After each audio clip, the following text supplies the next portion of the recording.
현재 일본 학생들은 한글로 적힌 이름표를 달고 다니고 있어요. 이 폭탄 선언이 일본 사회의 파문을 일으키고 있습니다. 일본인들은 항상 한국에 대해 부정적인 면만 언급하고 긍정적인 부분은 숨기는데요. 이 발언이 한국인이 아니라 일본인 입에서 나온 발언이라 더욱 충격적입니다. 우리 아이들의 정체성이 위협받고 있습니다. 일본 주요 정계 인사들은 이 상황을 바꿔야 한다고 주장하고 있습니다. 일본의 학생들이 자신의 이름을 한글 이름으로 바꾸고 다닌다는 일이 도대체 무슨 상황이죠? 여기서 잠깐 구독과 좋아요를 눌러주시면 영상 제작에 큰 도움이 됩니다. 안녕하세요. 도쿄 세이카 여자고등학교 2학년에 재학 중인 미야자키 시즈쿠라고 합니다. 17살이에요. 제가 한국 문화에 관심을 갖게 된 건 작년 겨울 친구 유코가 추천해준 한국 드라마 도깨비 때문이었어요. 처음엔 그저 배우들이 멋있고 이야기가 재미있어서 보기 시작했는데 점점 한국어의 소리와 리듬에 매료되었습니다. 특히 한글이 정말 신기했어요. 그 모양이 독특하고 아름다웠거든요. 그때는 정말 몰랐어요. 이 작은 호기심이 제 인생을 완전히 바꿀 한국 여행으로 이어질 줄은요. 지금 생각해보면 운명적인 만남이었던 것 같아요. 한글과의 만남, 그리고 그 이후에 발견하게 된 모든 것들까지. 죄송합니다. 글자 수를 더 채워 다시 작성하겠습니다. 모든 변화는 아주 작은 일에서 시작되었어요. 우리 반 친구 아오이가 어느 날 자신의 교복 위에 한글로 된 이름표를 달고 등교했거든요. 처음에는 아무도 그게 무슨 글자인지 몰랐어요. 그냥 예쁜 그림 같다고만 생각했죠. 이게 뭐야, 아오이? 제가 물었을 때 아오이는 자랑스럽게 웃으며 한글이야. 내 이름을 한국어로 쓴 거야. 라고 대답했어요. 그녀는 넷플릭스에서 한국 드라마를 보다가 한글의 모양에 매료되어 인터넷으로 찾아보게 되었다고 했어요. 며칠 지나지 않아 우리 반의 3명, 그리고 또 다른 3명이 비슷한 한글 이름표를 달고 나타났어요. 마치 비밀 클럽의 회원 배지처럼요. 우리는 서로의 이름을 한글로 써주는 작은 선물을 교환하기 시작했고, 쉬는 시간마다 한글 자음과 모음을 배우는 작은 모임이 형성되었어요. 정말 행운이었던 건 우리 학교에 교환학생으로 온 한국 학생 소라가 있었다는 거예요. 처음에는 수줍어하던 그녀가 우리의 한글에 대한 관심을 알게 되자 점심시간마다 우리에게 한글을 가르쳐주기 시작했어요. 시즈쿠는 한국어로 이렇게 써요. 하며 제 이름을 한글로 써주던 그 순간을 아직도 기억해요. 하지만 모든 선생님들이 우리의 새로운 관심사를 반겼던 것은 아니에요. 특히 역사 담당 스기야마 선생님은 한글 이름표를 볼 때마다 미묘한 불편함을 드러내셨어요. 교복은 단정하게 입어야 한다면서 추가적인 장식은 자제하라는 말씀을 자주 하셨죠. 하지만 우리에게 그건 단순한 장식이 아니었어요. 새로운 세계로 향하는 작은 열쇠였거든요. 흥미로운 건 이 현상이 우리 학교에만 국한된 게 아니었다는 거예요. 초등학교 5학년인 사촌 마코토가 자기 학교에서도 고학년 언니, 오빠들 사이에서 한글 이름표가 유행하고 있다고 알려줬어요. 마치 보이지 않는 물결처럼 한글은 조용히 도쿄 곳곳에 학교로 퍼져나가고 있었던 거죠. 어떤 반 친구들은 처음엔 그저 호기심에 따라하던 것이 나중에는 진지한 관심으로 발전했어요. 미카는 자신의 필통과 공책에도 한글로 이름을 써넣기 시작했고, 유키는 한국 아이돌 그룹의 이름을 한글로 예쁘게 적어 자신의 가방에 붙였어요. 점점 더 많은 학생들이 한글의 아름다움에 빠져들었고, 이건 단순한 유행을 넘어서는 것이었어요. 특히 인상적이었던 건 우리 학년 학생들 중 몇몇이 한글을 배우기 위해 서로 도와주는 모습이었어요. 자신이 배운 내용을 다른 친구들에게 열심히 가르쳐주는 모습이 정말 아름다웠습니다. 나츠미는 유튜브에서 한글 기초 강의를 들은 후 그 내용을 요약해서 작은 공책을 만들어 친구들에게 나눠주기도 했어요. 우리는 마치 작은 언어 혁명을 일으키고 있는 것 같았습니다. 한글을 배우면 배울수록 그 체계에 감탄하게 되었어요. 우리 일본어의 히라가나, 카타카나, 그리고 한자와는 완전히 다른 구조를 가지고 있거든요. 소라에게 한글의 창제 역사를 들었을 때는 정말 놀랐습니다. 한글은 세종대왕이라는 조선의 왕이 백성들을 위해 특별히 만든 글자야. 누구나 쉽게 배울 수 있도록 과학적으로 설계됐어. 정말 신기했어요. 일본어 문자는 자연스럽게 발전한 것인데 한글은 처음부터 의도적으로 설계되었다니까요. 그래서인지 한글의 자음과 모음은 논리적인 패턴을 가지고 있었어요. 기역, 니은, 디귿 같은 자음들이 발음 기관의 모양을 본떴다는 설명을 들었을 때는 정말 감탄했습니다. 방과 후에는 유튜브로 한글 강의를 찾아 듣기 시작했어요. 처음에는 발음이 어려웠지만 꾸준히 따라하다 보니 점점 익숙해졌죠. 특히 마음에 들었던 건 스마트폰 앱이었어요. 점심시간마다 우리 몇 명은 학교 뒤편 벤치에 모여 한글 학습 앱으로 공부했어요. 서로 발음을 교정해주고 새로 배운 단어를 외치며 웃었던 그 시간들이 정말 즐거웠습니다. 제 일본어 선생님인 타나카 선생님은 어느 날 제가 쉬는 시간에 한글 연습장을 들여다보시더니 무척 놀라셨어요. 시즈쿠, 너 벌써 이렇게 많이 배웠니? 한글은 정말 논리적인 체계라 배우기 쉽다고 하더라. 선생님도 관심을 보이시자 저는 더욱 열심히 공부하게 되었어요. 한국어 발음의 리듬감과 표현력도 매력적이었어요. 일본어와는 또 다른 멜로디를 가지고 있었거든요. 특히 감정을 표현하는 방식이 풍부해서 한국 드라마의 대사를 들을 때마다 그 감정 전달력에 감동했어요. 점차 저는 간단한 한국어 인사와 일상 표현들을 사용할 수 있게 되었고 소라와 짧은 대화도 나눌 수 있게 되었습니다. 제가 특히 좋아했던 건 한글로 일기를 쓰는 것이었어요. 아직 문법이나 어휘는 부족했지만 한글로 글자를 쓰는 것 자체가 즐거웠거든요. 매일 밤 잠들기 전에 오늘 배운 단어들을 정리하고 간단한 문장을 만들어 보는 습관이 생겼습니다. 때로는 실수투성이었지만 그래도 계속 도전했어요. 처음 한국 드라마 도깨비를 보고 나서 저는 마치 새로운 세계의 문을 열어버린 것 같았어요. 그 이후로는 K-팝, 한국 예능, 영화까지 한국 콘텐츠의 바다에 푹 빠져버렸습니다. 친구 미도리는 어느 날 학교에 들떠서 왔어요. 시즈쿠, 나 BTS 콘서트 티켓 구했어. 그때까지만 해도 저는 BTS가 뭔지도 몰랐어요. 그날 밤 미도리가 보내준 BTS의 다이너마이트 뮤직비디오를 보고 완전히 매료되었어요. 음악은 중독성 있게 귀에 맴돌았고 춤은 정교하면서도 에너지가 넘쳤어요. 다음 날부터 저도 BTS의 팬이 되었습니다. 한국 예능 프로그램 런닝맨을 통해서는 재미있는 일상, 한국어 표현들을 많이 배웠어요. 대박, 아이고 진짜요? 같은 표현들이 얼마나 생생하게 감정을 전달하는지 놀라웠어요. 학교에서도 가끔 이런 한국어 표현을 쓰다 보니 친구들 사이에서는 제가 한국어 선생님이라는 별명을 얻기도 했습니다. 한국 음식에 대한 호기심도 커졌어요. 어느 토요일 저와 친구들은 용기를 내어 도쿄 시노쿠보에 있는 한국 거리를 찾아갔어요. 그곳은 마치 작은 한국 같았어요. 한글 간판들, K-팝 음악이 흘러나오는 상점들, 그리고 맛있는 냄새가 가득했죠. 처음으로 떡볶이와 비빔밥을 먹어봤는데 그 맛이 너무 좋아서 놀랐어요. 특히 떡볶이의 달콤하면서도 매운맛은 정말 중독성 있었습니다. 일본 TV에서 방영되는 한국 드라마는 대부분 일본어 더빙이나 자막이 있었지만 저는 원어 그대로 듣고 싶었어요. 그래서 더 열심히 한국어를 공부하게 되었죠. 특히 사랑의 불시착이라는 드라마에서 북한 장교와 남한 여성의 사랑 이야기는 정말 감동적이었어요. 두 주인공이 서로 다른 말투로 대화하는 것을 들으며 한국어의 다양한 억양과 방언에도 관심을 갖게 되었습니다. 한국 아이돌들이 일본어로 인터뷰하는 모습을 볼 때면 그들의 언어 학습 노력에 감동받았어요. 그들이 우리 언어를 배우려고 노력하는 만큼 저도 한국어를 더 열심히 배워야겠다고 다짐했습니다. 어떤 아이돌은 일본 팬들을 위해 열심히 일본어를 연습한다고 했는데 그 진심이 정말 느껴졌어요. 제가 좋아하게 된 한국 역사 드라마를 통해 조선시대와 일제강점기에 대해서도 관심을 갖게 되었어요. 드라마 속 인물들이 겪는 어려움과 투쟁을 보며 이웃나라의 역사가 어떻게 우리와 얽혀 있는지 궁금해졌죠. 그때는 몰랐어요. 이 호기심이 나중에 저를 더 깊은 탐구로 이끌게 될 줄은.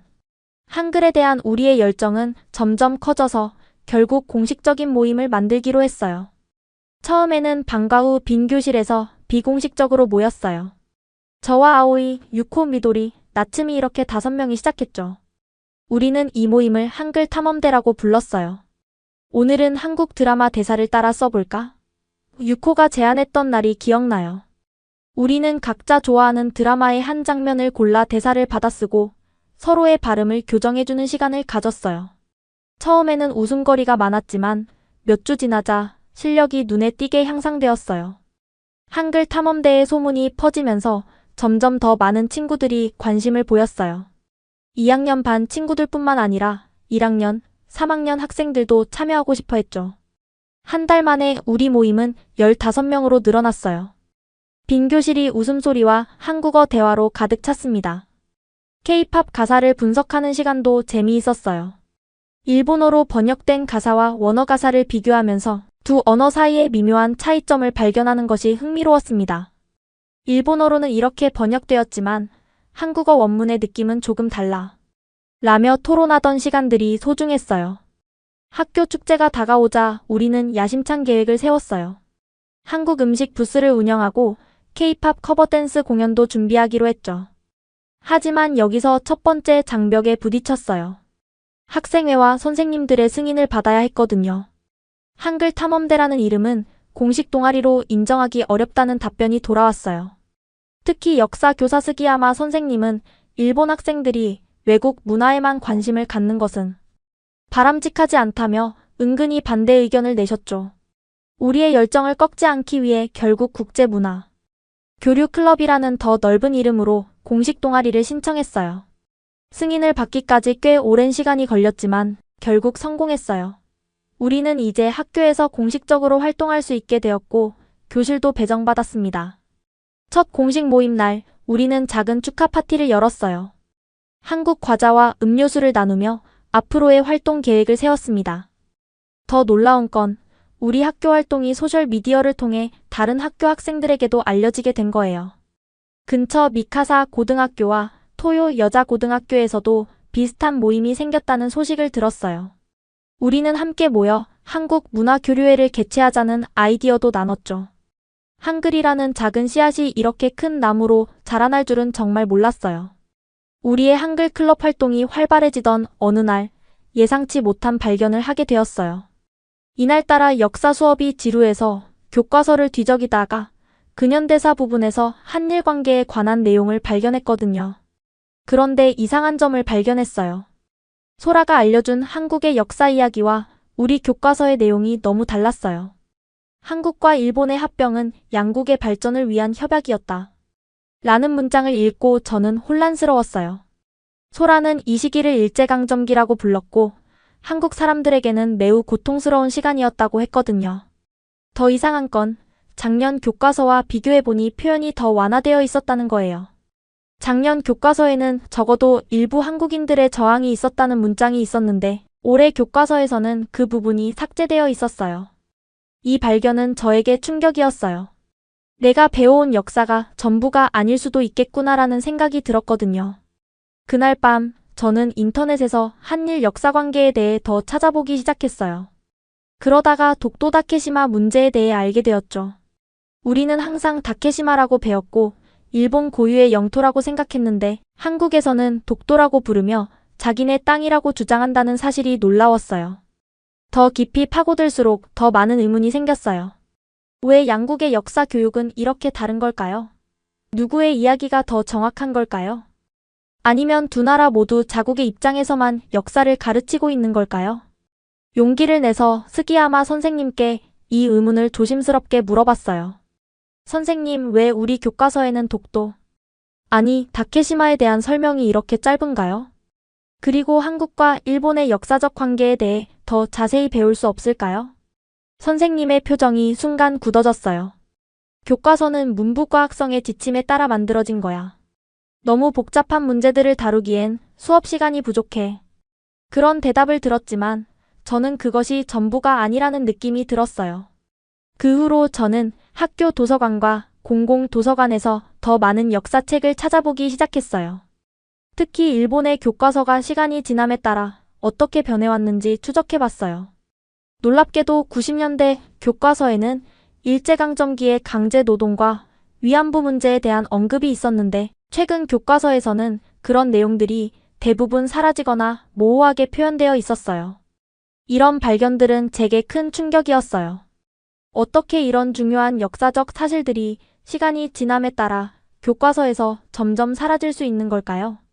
그리고 만약 이런 부분에서 진실이 숨겨져 있다면 다른 어떤 역사적 사실들이 우리에게 제대로 전해지지 않고 있는 걸까요? 이런 의문들이 제 마음속에 자리 잡기 시작했고 더 깊이 알고 싶다는 열망이 커졌어요. 단순히 한글을 배우고 K-팝을 즐기는 것을 넘어 이제 저는 두 나라의 복잡한 역사적 관계에 대해 더 알고 싶어졌습니다. 그리고 그 여정은 생각보다 훨씬 깊고 복잡했어요. 역사에 대한 의문이 커지면서 저는 한국인의 관점에서 직접 이야기를 들어보고 싶어졌어요. 마침 탄뎀이라는 언어 교환 앱을 통해 서울에 사는 고등학생 지민이라는 친구를 만났어요. 처음에는 서로의 언어를 배우는 것이 목적이었지만 점점 더 깊은 주제로 대화가 이어졌습니다. 지민아, 너희는 학교에서 독도에 대해 어떻게 배우니? 제가 조심스럽게 물었어요. 지민의 답변은 예상보다 훨씬 열정적이었어요. 독도는 우리 땅이야. 역사적, 지리적, 국제법적으로 명백해. 일본이 자꾸 자기네 땅이라고 주장하는 게 우리는 정말 이해가 안 돼. 그녀의 확신에 찬 태도에 놀랐어요. 우리 학교에서는 다케시마가 일본 영토라고 당연하게 배웠는데 한국 학생들은 완전히 다른 역사를 배우고 있었던 거예요. 더 놀라운 건 지민이 제게 보내준 역사 자료들이었어요. 한국의 역사 교과서 페이지, 독도 관련 연구자료, 심지어 일제강점기의 사진들까지. 특히 충격적이었던 건 위안부 문제에 관한 자료였어요. 우리 교과서에서는 거의 언급되지 않는 내용이었는데 한국에서는 매우 중요한 역사적 상처로 다뤄지고 있었어요. 지민은 할머니께서 그 시절 이야기를 들려주셨다며 매우 감정적으로 이 문제를 설명했어요. 시즌 후 우리는 매주 수요일 일본 대사관 앞에서 시위를 해. 아직도 정의가 실현되지 않았다고 생각하거든. 저는 할 말을 잃었어요. 이런 이야기는 우리 학교에서 전혀 들어본 적이 없었거든요. 양국의 역사 교육이 이렇게 다르다니 정말 놀라웠어요. 지민의 이야기를 들으면서 마음이 무거워졌지만 동시에 더 많이 알고 싶다는 욕구가 커졌습니다. 우리는 거의 매일 밤 메시지를 주고받으며 역사에 대해 토론했어요. 때로는 의견 충돌도 있었지만 대부분 서로의 관점을 존중하려고 노력했죠. 지민은 제게 한국 역사책과 다큐멘터리를 추천해 주었고 저는 그것들을 통해 새로운 관점을 배우게 되었어요. 한 번은 지민이 시즌 후 너희 교과서에는 징용 노동자에 대해 어떻게 나와 있어? 라고 물었어요. 제가 교과서를 확인해 보니 단 2줄로 요약되어 있었고 산업 발전을 위한 노동력 이동이라는 표현이 사용되어 있었죠. 지민은 충격을 받은 듯 했어요. 그녀는 강제징용의 참혹한 실상에 대한 증언들과 사진들을 보내주었고 제 눈앞이 캄캄해졌어요. 다음 역사 수업 시간에 저는 조심스럽게 손을 들고 질문했어요. 선생님, 일제강점기의 한국인 노동자들의 상황에 대해 더 자세히 알 수 있을까요? 스기야마 선생님은 잠시 당황하시더니 교과서 내용이 시험 범위야. 개인적인 호기심은 수업 후에 해결하렴. 이라고 답하셨어요. 그 순간 교실 분위기가 어색해졌고 몇몇 친구들이 의아한 눈빛으로 저를 쳐다봤어요. 그 일 이후 지민과의 대화는 더욱 깊어졌어요. 그녀는 자신의 증조 할아버지가 강제징용으로 일본 탄광에서 일하셨다는 가족사를 공유해 주었어요. 할아버지는 돌아오셨지만 많은 분들이 그러지 못했어. 그 아픔이 아직도 우리 가족 안에 남아있어. 어느 날 밤 지민이 가족 앨범에서 찍은 사진을 보내왔어요. 흑백 사진 속 남자는 지민의 증조 할아버지였고 그의 등에는 선명한 화상 자국이 있었어요. 탄광에서 사고로 입은 상처래. 할아버지는 돌아가실 때까지 이 상처에 대해 말씀하시기 싫어하셨대. 그 사진 한 장이 제게 교과서 수백 페이지보다 더 많은 것을 말해주었어요. 역사는 단순히 책 속의 사건들이 아니라 실제 사람들의 삶과 상처였던 거예요. 그날 밤 저는 오랫동안 잠을 이루지 못했어요. 어느 날 지민이 갑자기 흥분해서 메시지를 보냈어요. 시즈쿠, 이번 여름방학에 한국에 놀러오면 어때? 내가 서울 구경도 시켜주고 역사 유적지도 함께 가볼 수 있어. 그 제안은 제 가슴을 두근거리게 했어요. 지금까지 책과 인터넷으로만 배워온 것들을 직접 눈으로 보고 경험할 수 있다니. 망설임 없이 답장을 보냈어요. 정말 가고 싶어. 부모님께 허락받을 수 있는지 물어볼게. 그렇게 저의 첫 한국 여행 계획이 시작되었고 그때는 몰랐지만 이 여행이 제 인생을 완전히 바꿔놓을 거라는 것을. 부모님을 설득하는 일은 생각보다 쉽지 않았어요. 특히 아버지는 처음에 강하게 반대하셨죠. 한국은 아직 어려. 대학생이 되면 그때 가도 늦지 않아. 하지만 어머니는 의외로 제 편을 들어주셨어요. 시즈쿠가 언어도 배우고 다른 문화도 경험하는 건 좋은 일이잖아요. 결국 두 분을 설득하는 데 성공했고, 조건은 우리 학교 한국어 선생님의 자매가 서울에 살고 있어서 그분의 도움을 받기로 한 것이었어요. 2023년 7월 드디어 저는 처음으로 한국 땅을 밟았습니다. 인천공항에 도착했을 때의 그 설렘은 아직도 생생해요. 지민이 공항에서 저를 기다리고 있었어요. 온라인에서만 봤던 친구를 실제로 만나니 너무 신기했어요. 우리는 서로를 보자마자 환하게 웃으며 포옹했습니다. 드디어 만났네. 시즈쿠 정말 온 거야? 지민이 한국어로 말했고 저는 열심히 준비한 한국어로 대답했어요. 네, 정말 왔어요. 만나서 너무 반가워요, 지민아. 서울은 상상했던 것보다 훨씬 크고 현대적이었어요. 한강, 남산타워, 경복궁. 지민이 이틀 동안 서울의 주요 관광지를 안내해 주었어요. 하지만 제 여행의 진짜 목적은 따로 있었죠. 한국의 역사, 특히 우리 두 나라의 복잡한 과거를 직접 보고 느끼는 것이었습니다. 3일째 되는 날, 지민은 저를 서대문 형무소 역사관으로 데려갔어요.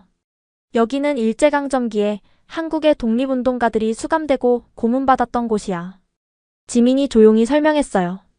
건물 앞에 서자 묘한 긴장감이 느껴졌어요. 형무소 안으로 들어가자 시간이 거꾸로 흐르는 듯 했어요. 좁고 어두운 간방들, 고문 도구들, 그리고 벽에 걸린 독립운동가들의 사진과 그들의 이야기. 모든 것이 생생했어요. 특히 충격적이었던 건 고문실이었어요. 지민이 설명하길 일본 경찰은 여기서 한국인 독립운동가들에게 상상할 수 없는 고문을 가했다고 해요. 이것은 물고문 도구야. 지민이 보여주는 전시품을 보며 저는 몸이 떨렸어요. 역사책에서는 결코 느낄 수 없었던 무게감이 이곳에는 있었어요. 이건 단순한 과거의 이야기가 아니라 실제 사람들이 겪었던 고통이었습니다. 형무소의 한 벽에는 유관순이라는 젊은 여학생의 이야기가 있었어요. 그녀는 저와 비슷한 나이의 독립운동에 참여했다가 이곳에서 고문을 받고 18배 나이로 사망했다고 해요. 그 이야기를 읽는 동안 눈물이 제 뺨을 타고 흘렀어요. 만약 제가 그 시대에 태어났다면 저도 유관순처럼 용감했을까? 아니면 일본인으로서 이런 일에 가담했을까? 이런 생각들이 제 마음을 무겁게 했어요. 전시관을 나오면서 저는 지민에게 물었어요. 왜 우리는 학교에서 이런 것들을 배우지 않을까? 지민은 잠시 생각하더니 대답했어요. 모든 나라가 자신의 어두운 역사를 직면하기를 원하지는 않아. 하지만 진실을 알아야만 진정한 화해가 시작될 수 있다고 생각해. 그날 밤 숙소로 돌아와 일기를 쓰면서 많은 생각이 들었어요. 우리가 배우는 역사는 얼마나 선택적인지, 그리고 진실을 알아가는 여정이 얼마나 중요한지를. 서대문 형무소에서의 경험은 제 세계관을 완전히 바꿔놓았어요. 더 이상 저는 단순히 한글과 케이팝을 좋아하는 소녀가 아니었어요. 이제 역사의 진실을 마주할 용기가 생겼습니다. 한국 여행의 넷째 날, 지민은 저를 독도 관련 전시회로 데려갔어요. 서울 중심부에 있는 독도박물관이었는데 이곳에서 독도 다케시마, 영유권 문제에 대한 한국 측 주장과 역사적 자료들을 직접 볼 수 있었습니다. 이건 1900년 대한제국의 칙령이야. 울릉도 지방관이 독도를 관할한다고 명시하고 있어. 지민이 자료를 가리키며 설명했어요. 그곳에는 고지도, 문서, 사진 등 다양한 역사적 증거들이 전시되어 있었어요. 특히 인상적이었던 건 1877년 일본 메이지 정부가 독도가 일본 영토가 아니라고 결정했다는 문서였어요. 이건 우리 역사 수업에서는 전혀 들어본 적 없는 내용이었습니다. 그런데 왜 일본은 지금 독도가 자기 땅이라고 주장하는 거야? 제가 솔직하게 물었어요. 지민은 잠시 생각하더니 대답했어요. 1905년 러일전쟁 중에 일본이 일방적으로 독도를 편입시켰어. 당시 한국은 이미 일본의 강한 영향 아래 있었고 얼마 후 식민지가 됐지. 많은 한국인들은 독도 문제가 과거 식민지배의 연장선이라고 느껴. 전시장을 돌아보면서 양국의 주장이 이렇게 팽팽하게 맞서는 이유를 조금씩 이해하게 되었어요. 역사적 사실은 같을지라도 그것을 해석하는 방식과 중요하게 여기는 사건들이 달랐던 거예요. 전시회 후 우리는 근처 카페에서 다른 한국 고등학생들과 만났어요. 지민의 학교 친구들이었죠. 처음에는 긴장했지만 그들은 저를 따뜻하게 맞아주었어요. 우리는 자연스럽게 독도 다케시마 문제에 대해 이야기하게 되었어요. 솔직히 말하면 나는 이 섬이 왜 이렇게 중요한지 잘 모르겠어. 제가 조심스럽게 말했어요. 작은 바위섬 때문에 우리가 서로 미워할 필요가 있을까? 잠시 침묵이 흘렀고 지민의 친구 수진이 천천히 말을 꺼냈어요. 시즈쿠, 우리에게 독도는 단순한 영토 문제가 아니야. 그건 일제강점기의 상처와 연결된 상징이야. 우리가 지키지 못했던 우리 땅이니까. 또 다른 친구 준호는 다른 시각을 보였어요. 하지만 나는 이런 역사적 갈등이 우리 세대의 우정을 방해해선 안 된다고 생각해. 시즈쿠처럼 열린 마음으로 대화하려는 일본 친구들과는 솔직히 이야기하고 서로 이해하면 좋겠어. 우리는 몇 시간 동안 진지하게 대화를 나눴어요. 때로는 의견이 충돌하기도 했지만 모두가 서로의 말에 귀 기울이려 노력했죠. 그날 저는 중요한 깨달음을 얻었어요. 영토 분쟁은 복잡한 역사와 감정이 얽힌 문제지만 사람과 사람 사이의 이해와 존중은 그보다 더 중요할 수 있다는 것을. 호텔로 돌아오는 길에 지민과 나는 한강변을 걸으며 이야기했어요. 오늘 우리 친구들 만나서 어땠어? 지민이 물었어요. 정말 좋았어. 솔직히 처음에는 내가 일본인이라서 불편해할까봐 걱정했는데 다들 열린 마음으로 대해줘서 고마웠어. 제가 진심으로 답했어요. 지민은 웃으며 말했어요. 우리 세대는 달라. 역사는 중요하지만 그것이 미래의 우정을 방해하진 않았으면 좋겠어. 그날 밤 저는 일기에 이렇게 적었어요. 역사는 복잡하고 때로는 고통스럽다. 하지만 그것이 현재의 우리를 정의하지는 않는다. 우리는 과거를 직시하면서도 더 나은 미래를 함께 만들어갈 수 있다. 이 깨달음은 제 여행에서 가장 소중한 선물이 되었습니다. 일주일간의 한국 여행을 마치고 일본으로 돌아왔을 때 저는 이미 제가 떠나기 전에 시즈쿠가 아니었어요. 서대문 형무소에서 본 고문 도구들, 독도 전시회의 역사적 자료들, 그리고 위안부 할머니 기념관에서 들었던 증언들. 이 모든 경험이 제 안에서 깊은 변화를 일으켰습니다. 집에 돌아온 첫날 저녁, 가족 식사 시간에 아버지가 물으셨어요. 시즈쿠, 여행은 어땠니? 재미있었어? 평범한 질문이었지만 저는 갑자기 어떻게 대답해야 할지 망설여졌어요. 그냥 네, 즐거웠어요라고 말하기에는 제가 경험한 것들이 너무 무거웠거든요. 정말 많은 것을 배웠어요. 제가 조심스럽게 말했어요. 서대문 형무소라는 곳에 갔는데 그곳은 일제시대에 한국 독립운동가들이 수감되고 고문받았던 장소였어요. 테이블에 갑자기 정적이 흘렀어요. 아버지는 젓가락을 내려놓으셨고 어머니는 불안한 눈빛으로 아버지를 쳐다보셨어요. 할아버지는 마치 아무것도 듣지 않은 것처럼 계속 식사를 하셨지만 그분의 손이 약간 떨리는 것을 볼 수 있었어요. 그런 곳에 왜 갔니? 아버지가 마침내 입을 여셨어요. 그분의 목소리에는 미묘한 불편함이 묻어 있었죠. 역사를 배우고 싶었어요. 학교에서는 배울 수 없는 것들을. 제 말에 할아버지가 갑자기 기침을 하셨어요. 그런 오래된 이야기들을 파헤치는 건 의미 없어. 할아버지가 단호하게 말씀하셨어요. 과거는 과거일 뿐이야. 미래를 봐야지. 저는 용기를 내서 물었어요. 할아버지, 전쟁 때 한국에 대해 어떻게 가르쳤나요? 학교에서요. 할아버지의 표정이 굳어졌어요. 그분은 잠시 침묵하시더니 식사 시간에 그런 이야기는 하지 말자라고 하시며 자리를 떠나셨어요. 그 순간 가슴이 아팠어요. 할아버지와 대화하고 싶었는데 그분은 이 주제를 완전히 피하셨거든요. 어머니는 상황을 누그러뜨리려 하셨어요. 시즈쿠, 할아버지 세대에게는 어려운 기억일 수 있어. 조금 이해해드리자. 어머니는 항상 중립적인 입장을 취하셨지만 그날 밤 제 방에 오셔서 살짝 다른 모습을 보여주셨어요. 내가 역사에 관심 갖는 건 좋은 일이야. 다만 모든 사람이 과거를 직시할 준비가 되어 있지는 않다는 걸 기억하렴. 다음 날 아버지가 저를 서재로 부르셨어요. 예상했던 꾸중 대신 아버지는 조용히 물으셨어요. 내가 한국에서 본 것들 좀 더 자세히 얘기해 줄래? 저는 놀랐지만 서대문 형무소에서의 경험, 독도, 전시회, 그리고 한국 친구들과 나눈 대화에 대해 솔직하게 이야기했어요. 말을 마치자 아버지는 깊은 한숨을 내쉬셨어요. 시즈쿠 역사는 항상 복잡해. 어느 한쪽만 옳다고 말할 수는 없어. 아버지가 말씀하셨어요. 하지만 내가 스스로 배우고 생각하는 모습이 자랑스럽구나. 그 대화 이후 우리 가족 내에서 역사에 대한 토론이 조금씩 열리기 시작했어요. 할아버지는 여전히 참여하지 않으셨지만 아버지와 어머니는 더 열린 태도를 보여주셨습니다. 이건 단순한 학교 프로젝트가 아니에요. 직접 보고 느낀 역사예요. 라고 말했을 때 그들은 처음으로 진지하게 귀 기울여 주셨어요. 한국 여행 후 학교로 돌아갔을 때 한글 이름표는 제게 완전히 새로운 의미를 갖게 되었어요. 예전에는 그저 예쁜 글자, 트렌디한 액세서리 정도로 생각했지만 이제는 그것이 문화적 이해와 존중의 상징으로 느껴졌습니다. 시즈쿠 한국 어땠어? K-팝 스타 만났어? 학교 첫날 친구들이 호기심 가득한 표정으로 물었어요. 하지만 제가 나눌 이야기는 그보다 훨씬 깊었죠. 점심시간에 한글 클럽 친구들에게 제 여행 경험을 들려주었어요.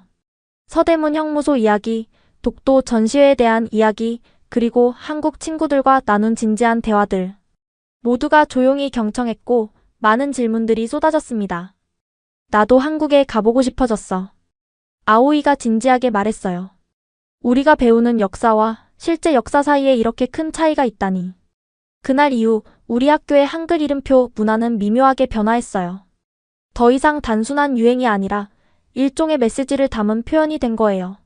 학교 내 한글 이름표 사용자는 오히려 늘어났고 약 30% 정도의 학생들이 가방이나 필통, 심지어 교복에 한글로 자신의 이름을 표시하기 시작했어요. 이런 변화는 당연히 학교 관리자들의 눈에 띄었죠. 어느 날 교내 방송을 통해 새로운 규칙이 발표되었어요. 교복은 규정된 형태로만 착용해야 하며 공식 명찰 외에 추가 장식물 부착은 금지됩니다. 이 발표 후 많은 학생들이 실망했지만 우리는 곧 창의적인 해결책을 찾았어요. 교복에 직접 달지 않고 가방이나 필통, 노트북 등에 한글 이름을 표시하기 시작한 거예요. 선생님들은 이걸 막을 수는 없었죠. 왜 한글에 이렇게 집착하는 거니? 어느 날 스기야마 선생님이 저에게 물으셨어요. 저는 잠시 생각하다가 대답했어요. 선생님, 이건 단순한 글자가 아니에요. 이웃나라의 문화를 이해하고 존중한다는 의미예요. 역사는 복잡할 수 있지만 우리는 서로를 더 알아가려고 노력할 수 있잖아요. 선생님은 무슨 말을 해야 할지 모르는 듯 했어요. 결국 너희 세대는 다르구나라고만 말씀하시고 자리를 떠나셨어요. 학생회에서도 문화적 표현의 자유에 대한 토론이 열렸어요. 저는 용기를 내서 발언했습니다. 우리는 그냥 다른 문화를 존중하고 싶을 뿐이에요. 한글 이름표는 그 작은 표현이고 이를 통해 우리는 더 넓은 세계를 이해하게 됩니다. 놀랍게도 많은 학생들이 박수를 쳤어요. 심지어 교장 선생님도 이 문제에 대해 다시 생각해보겠다고 말씀하셨죠. 그렇게 한글 이름표는 단순한 유행을 넘어 문화적 이해와 표현의 자유를 상징하는 작은 혁명이 되어갔습니다. 한국 여행에서 돌아온 지 한 달쯤 되었을 때 사회 수업에서 자유주제 발표 과제가 주어졌어요. 주제는 자유였지만 충실한 조사와 자료를 바탕으로 해야 한다는 조건이 있었죠. 저는 즉시 한국 여행에서 발견한 역사라는 주제를 선택했어요. 발표 준비를 하면서 서대문 형무소에서 찍은 사진들, 독도 전시회의 자료들, 그리고 제가 직접 경험한 것들을 정리했어요. 역사적 사실들을 객관적으로 전달하되 우리 교과서와 실제 역사 사이의 간극도 솔직하게 다루고 싶었거든요. 발표 전날 스기야마 선생님이 저를 불러 세우셨어요. 시즈쿠, 내일 발표 내용을 미리 보여줄 수 있겠니? 선생님의 표정은 심각했어요. 제 프레젠테이션 자료를 보신 후 선생님은 깊은 한숨을 내쉬셨어요. 이런 내용은 적절하지 않아. 특히 위안부 문제나 강제징용 부분은 아직 논란이 많은 주제야. 그리고 교과서 비교 부분은 완전히 뺐으면 좋겠구나. 제 심장이 빠르게 뛰기 시작했어요. 하지만 선생님, 이건 제가 직접 본 것들이에요. 사실을 말하는 게 왜 문제가 되나요?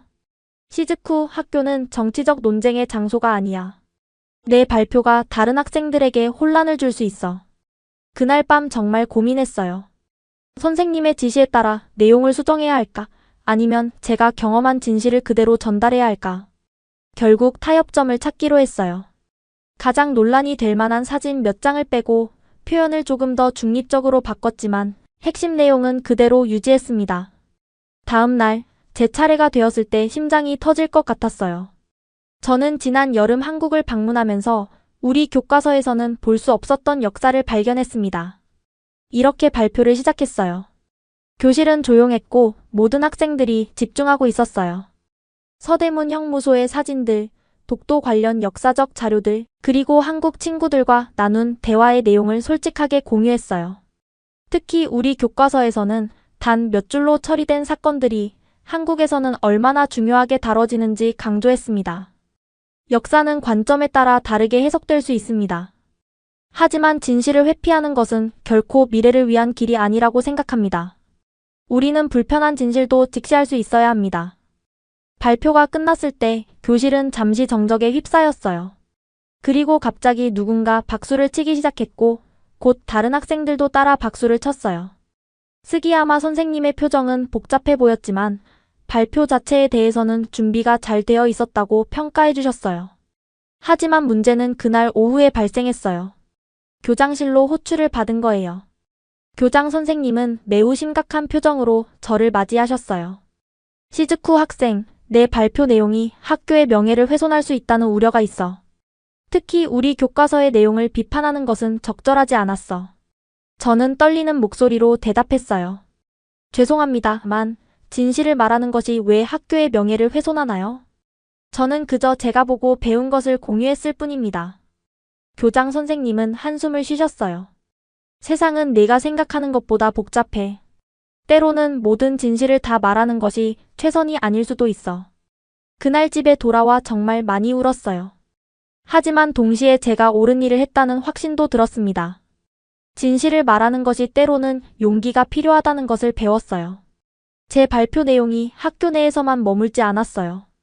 같은 반 6호가 발표 장면을 짧게 녹화해서 자신의 SNS에 올렸거든요.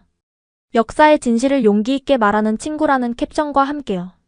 처음에는 그저 우리 학교 학생들 사이에서만 공유되었지만 며칠 만에 그 영상은 수천 명이 보게 되었어요. 댓글들은 양극단으로 나뉘었어요. 용기 있는 발표, 진실을 말해줘서 고마워라는 응원 메시지부터 일본을 비판하는 반일 행동이라는 비난까지 다양했죠. 저는 그저 제가 경험한 것을 나눈 것뿐인데 갑자기 제 이름이 온라인에서 논쟁의 중심이 되었어요. 더 놀라운 일은 일주일 후에 일어났어요. 지역 신문 기자가 학교에 찾아와 저와 인터뷰를 하고 싶다고 했어요. 10대들의 역사, 재고찰 새로운 세대는 과거를 어떻게 바라보는가라는 제목의 기사를 준비 중이라고 했죠. 처음에는 정말 당황스러웠지만 제 이야기가 더 많은 사람들에게 전해질 수 있다는 생각에 인터뷰에 응했습니다. 미야자키 시즈쿠 학생은 한국 여행을 통해 교과서에서 배울 수 없었던 역사적 진실과 마주했다. 그녀의 용기 있는 발표는 학교 내 논란을 일으켰지만 동시에 역사 교육의 다양성에 대한 필요성을 상기시켰다. 기사가 나온 다음 날 저는 온갖 반응의 중심에 서게 되었어요. 보수 성향의 신문에서는 제 행동을 국가 정체성을 혼란스럽게 하는 미성숙한 시도라고 비판했고 진보 성향의 매체에서는 역사적 진실을 마주하는 새로운 세대의 용기라고 칭찬했어요. 양쪽 모두 제가 의도했던 것보다 훨씬 더 정치적으로 해석하고 있었죠. 그 와중에 익명의 메시지들이 제 SNS 계정으로 쏟아졌어요. 대부분은 응원이었지만 일부는 정말 무서운 협박이었어요. 반일 발언을 퍼뜨리는 학생은 일본에 살 자격이 없다와 같은 메시지를 보면서 정말 두려웠습니다. 하지만 가장 감동적이었던 건 다른 학교 학생들로부터 받은 메시지들이었어요. 나도 한국에 관심이 있었는데 내 이야기를 듣고 직접 가보기로 결심했어. 우리 학교에서도 역사 토론 모임을 시작했어. 네가 영감을 줬어. 이런 메시지들이 제게 큰 위로가 되었어요. 특히 놀라웠던 건 한국의 몇몇 학생들이 제 이야기를 번역해서 한국 SNS에 공유했다는 사실이었어요. 지민이 알려준 바에 따르면 많은 한국 학생들이 제 용기에 감동받았다고 해요. 시즈쿠, 너는 이제 한일 우정의 작은 다리가 됐어. 모든 혼란 속에서 저는 이 경험을 통해 중요한 교훈을 얻었어요. 진실을 말하는 것은 때로 논란을 일으킬 수 있지만 그것이 더 넓은 대화와 이해의 시작이 될 수도 있다는 것을요. 모든 관심과 논란 속에서 저는 이 에너지를 긍정적인 방향으로 돌리고 싶었어요. 단순히 논쟁을 일으키는 것이 아니라 실제로 양국 학생들 사이의 이해를 증진시키는 무언가를 하고 싶었거든요. 그래서 지민과 함께 온라인 한일 학생 포럼을 기획하기 시작했어요. 과거를 마주하고 미래를 함께 만들어가기라는 주제로요.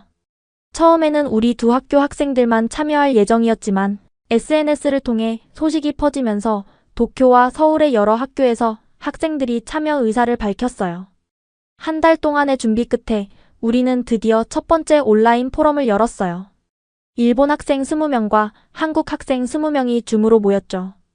처음에는 어색했지만 점차 대화가 자연스러워졌어요. 우리는 같은 역사적 사건에 대해 완전히 다른 교육을 받고 있어요. 도쿄의 다른 학교에서 온 타케시가 말했어요. 이것이 오해의 시작인 것 같아요. 서울에서 참여한 유나는 고개를 끄덕였어요. 맞아요. 나는 일본 친구들이 우리의 아픔을 의도적으로 무시한다고 생각했는데 사실은 그들도 배우지 못했던 거였어요. 우리는 서로의 교과서 내용을 공유하고 역사적 사건에 대한 다양한 관점을 토론했어요.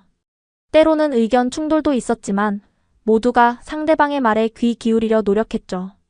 가장 감동적이었던 순간은 한 한국 학생이 말했을 때였어요. 우리는 과거에 갇혀 있으면 안 돼요. 과거의 잘못을 인정하고 함께 더 나은 미래를 만들어가는 것이 중요해요.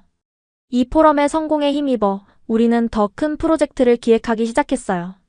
지민은 여름방학에 일본 학생들을 한국으로 초대해 역사 현장을 함께 방문하는 프로그램을 제안했고, 저는 이에 화답해 한국 학생들을 일본으로 초대하는 계획을 세웠습니다. 학교 측의 지원을 받기 위해 지역 문화센터에서 한국 여행 경험담 발표회를 열었어요. 저의 개인적인 여행 경험과 함께 한일 학생 교류의 중요성을 강조했죠.